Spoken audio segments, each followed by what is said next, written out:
Jadi ekonomi tidak maju menurut saya itu antara lain karena ditopang oleh masyarakat yang umumnya pendidikannya masih amat sangat rendah. Sementara di negara-negara maju, I live in 3 different countries. Pertama tentu saja Indonesia, yang kedua Skandinavia, Norway, Oslo, dan yang terakhir cukup lama, 18 years di Boston, di Cambridge. Saya bisa merasakan langsung tentang bagaimana kualitas 3 negara ini. Yang paling sebenarnya paling menakjubkan itu adalah negara-negara Skandinavia. Itu sekolah-sekolah SMA-nya bagus-bagus, mungkin terbaik di dunia. Demokrasinya mapan dan kesejahteraan ekonomi warganya terjamin. Jadi ada korelasi antara pendidikan, demokrasi, dan kesejahteraan ekonomi. Nah, sementara di Indonesia, demokrasinya rusak, ekonominya timpang, akhirnya mayoritas rakyat hidup dalam penderitaan. Kalau kita gunakan data dari Bank Dunia, maka kita memperoleh data 194 juta rakyat Indonesia hidup dalam kemiskinan. Tapi kalau menggunakan data BPS dengan angka kemiskinan 20.000 per kapita per hari, kita memperoleh angka sekitar 26 jutaan rakyat Indonesia hidup dalam kemiskinan.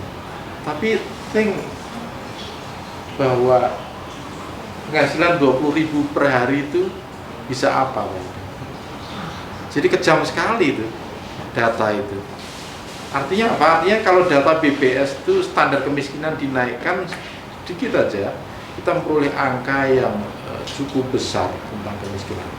Nah, kemiskinan selama ini hanya dilihat dari aspek tentang pendapatan aja, tentang penghasilan secara material, secara finansial. Tetapi kita lupa bahwa apa yang oleh Amartya Sen sebut sebagai poverty is lack of human freedom.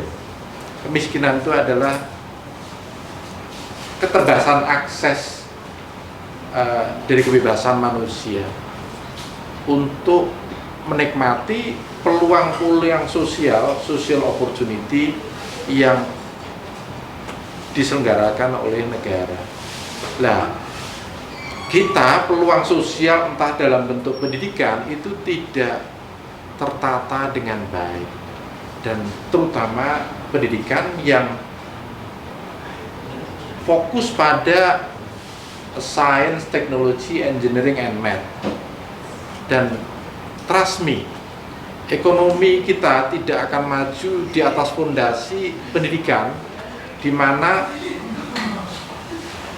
kemampuan siswi pada engineering, math, STEM itu science, teknologi, engineering, math itu berada bukannya tertinggal jauh dengan negara-negara maju, tapi juga hanya dengan kompetisi dengan negara-negara Asia Tenggara kita tertinggal jauh. Dan kita berada di amat sangat rendah. Yang lebih memprihatinkan adalah kondisi ini juga berpengaruh pada kemampuan bahasa Inggris dari rakyat Indonesia, siswa-siswi Indonesia. Jadi retorika indah tentang negara maju, Indonesia emas,